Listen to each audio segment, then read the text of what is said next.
Hello there, my name is Jamila McMallow, and I'm a mindset coach and relationship expert, and I'm out here recording content with my kids playing in the backyard, so you're just going to have to hear their joyful cries as I try to be a professional. But it's appropriate because in this particular training series, I'm talking about mommy issues. In part one, I talked about if your mother wasn't around. In this video, I'm talking about what if your mother was a bad example.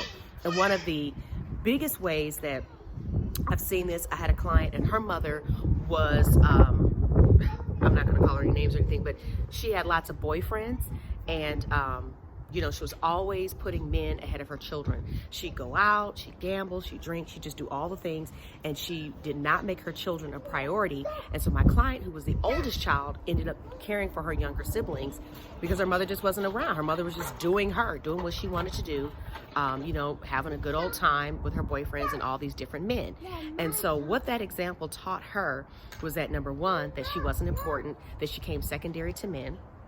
It also put a bad taste in her mouth towards men because the men that her mother attracted weren't the best men. And so she had a very low opinion of them and thought that they were just, users, abusers, whatever. And then she ends up growing up and has 7 sons. Or 6 sons out of 7 kids, and it's like you're a mother of sons, so you can't have this negative attitude and energy towards men because you're raising men. And she had to work through that. And the root of it was this example that she saw of how men treated her mother. She also had no respect for her mother and the type of mother that she was. And it did allow her, when she had her kids, to do a better job because she did want to be there for her kids. However, she also embodied some of those behaviors that her mother had.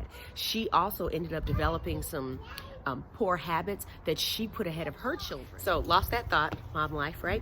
So anyway, my point is that in seeing her mother essentially in all these relationships with womanizers, it not only gave her a low opinion of men, but it also gave her an example of how women engage with men, how they relate with men. And because of her mother's negligence, unfortunately, my client also experienced some issues of molestation at the hands of some of these men. And that, of course, in and of itself is traumatic and, of course, affects a little girl on so many levels, as she grows up and has now these adult interactions with men and all of those things. And so when your mother was a bad example, when she put you in situations that put your health or safety at risk, you're not only going to have a low opinion of women, but you're probably going to have a low opinion of men if she was the type of woman who put men ahead of you, or any vice or anything.